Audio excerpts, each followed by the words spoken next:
Hello everyone. This unit we will be going over evolution, which is our next to the last unit in this course. And if you're hearing this, that means we're doing it online still. So let's go ahead and get started. So first of all, natural selection. First part we're going to talk about of evolution. Discovered and kind of coined by Charles Darwin. He was born around these days, and then he sailed around the world on a ship called the Beagle, SS Beagle, and took about 5 years. He spent a great time just kind of observing the natural world.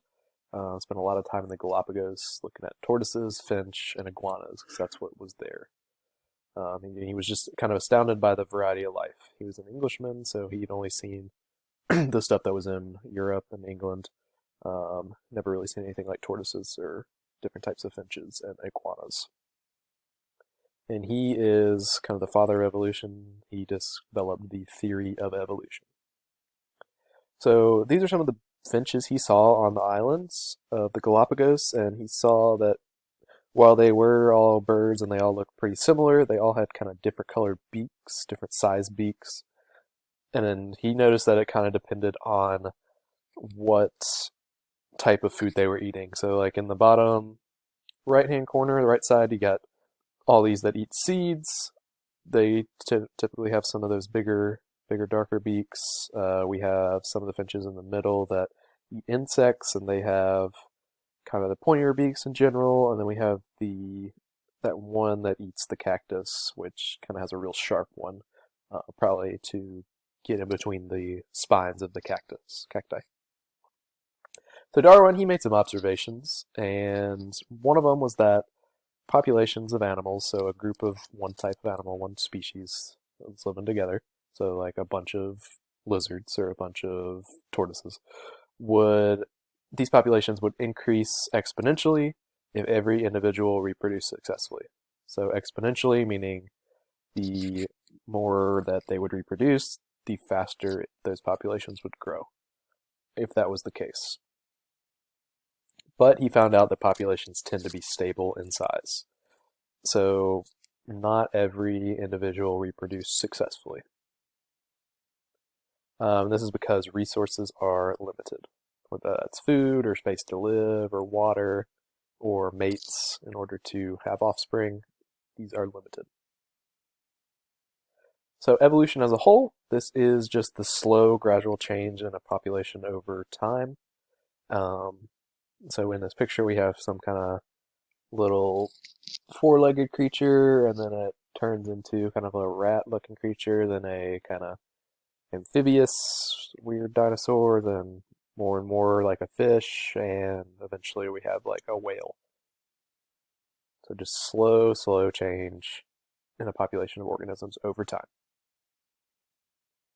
So evolution is just that theory that every species exists on Earth from a descendant of a common or an ancient ancestor, slowly changed over time into a new species. Going back in history far enough, we would eventually have a common ancestor. So if we think about like different types of dogs, like a Great Dane versus a Chihuahua, if we went far enough back, we'd see that like a wolf or a coyote would be a common ancestor, or a something similar to a wolf or a coyote. And even something like if we took a Great Dane and we kind of compared that all the way to a bacteria, then if we went far enough back, theory of evolution says that there is a common ancestor for all of that. So Darwin's theory, pretty much the same thing. Because individuals can't equally survive and reproduce compared to each other, this leads to different characteristics becoming favorable, being more beneficial to that organism. We call this process being survival of the fittest. And so some individuals are more fit meaning they can survive better or they can reproduce better than other ones. And if that's the case, then those are the ones who are going to survive and pass on their genes to offspring. Not every single offspring, every single baby is going to survive each generation. Like fish, a lot of fish lay millions and millions of eggs every time they spawn, and really only maybe like 100 or 1,000 of those fish live. Whereas in like lions, like here, they would probably have 4 or 5 cubs, and probably like 4, maybe 5 of them would actually live. So it just kind of depends on the organism. Survival of the fittest. So we got fitness, just the ability to survive and reproduce. Then we have adaptations. These are inherited characteristics that increase fitness, that increase organisms' chance for survival. So something that would help it reproduce or something that would help it survive is an adaptation. An adaptation is something that can be inherited, so it's something passed down from the parents. It is not something that that individual just kind of did in its life. It's got to be something in the genes that can be passed on. So they could be physical, that could be something like just a slight color change that prevents them from being caught by a predator. Speed, camouflage, claws to protect them, quills to protect them. Or it could be behavioral. That's just something that the way they act. Do they live on their own? Do they live in herds or packs? Are they active at night or during the day? Kind of depends. So camouflage example, good one. Just looking at it real fast. Probably not going to be able to see the snake, but once we know it's there, you can kind of see it in the center of the screen, right about here. So that's an adaptation that allows the snake to survive better, increasing its fitness.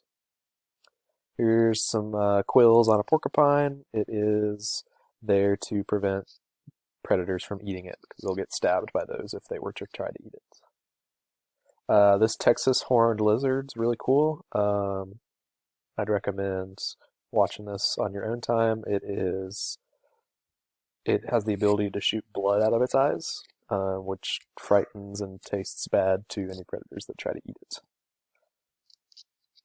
So natural selection, again, individuals who inherited characteristics most fit for their environment are likely to leave more offspring than the less fit individuals. So those that inherit these characteristics that help them are more likely to be able to survive and then pass those on. Strongest survive and reproduce. Survival of the fittest. Evolution is the driving force for natural selection. We can see this observed, like we can't just look at it right now, look at an animal and say, oh, there it is, there's natural selection. But over time we can look at different body structures and different ecological niches. So niches is like it's the place and the idea of. So a niche is a place or not really a place, but a role of an organism. So what is its kind of job and where does it live? What does it do in that habitat? And habitat's just where they are living. So niche, it's not just the habitat. It's not like their address where they live. It's their role, their function in a community. So with an oak tree, it has multiple niches. Its niche is it absorbs water. It provides shelter for other food and animals. It provides food for animals. It provides shade for plants. It drops leaves, which would be useful for building nests. It does a lot of different things. So niche is kind of what it does. Natural selection, this happens because of genetic variation, and populations with low genetic variation are limited in evolving. So like up here we got our potatoes, and if we had a potato blight, so like a virus happens, then virus or bacteria happens that could ruin potatoes. This is what happened in the Irish potato famine. They had a bunch of cloned potatoes at the bottom half of this down here. So all of them were pretty much genetically identical. So when then one potato got affected with the blight, they pretty much all were, and they were all ruined. But if we had diverse potatoes, we have some that are slightly different genetic variations. Blight hits, it only ruins a couple of them, because it only affects those that are genetically like that, like the light brown here. And the other ones are fine. So now, after the disease, we still have potatoes. They're just um, slightly different genetic variations to it. So in order for natural selection to occur, there must be overproduction of offspring. So there must be too many individuals, too many animals, too many plants, whatever it is we're talking about in the environment, which means they have competition for food or resources. There has to be some genotype and phenotype variation, so the genes have to be different, and the phenotypes, the actual physical traits, have to be different enough so that one could gain an advantage. Adaptations, these are these traits that are passed down. They have to happen in order for natural selection to occur. And then we call something similar descent with modification. We have descent with modification, meaning a trait or something's passed on that is modified or changed just slightly, and it gets passed on. So essentially an adaptation. So these building blocks, everything that's ever existed on Earth have at least two of the same things. One of them is nucleic acids, which we talked a ton about, and the other one is proteins. So everything has RNA or DNA, everything has proteins, which have 20 amino acids combination. Everything that's ever lived. So we have this question about what does the continuity of life mean? It is where we're just talking about the fact that you got traits from your parents. So eventually, if you have kids, you will pass down those traits and genes to your kids, and it just keeps going on and on and on as we pass these genes on to the next generation.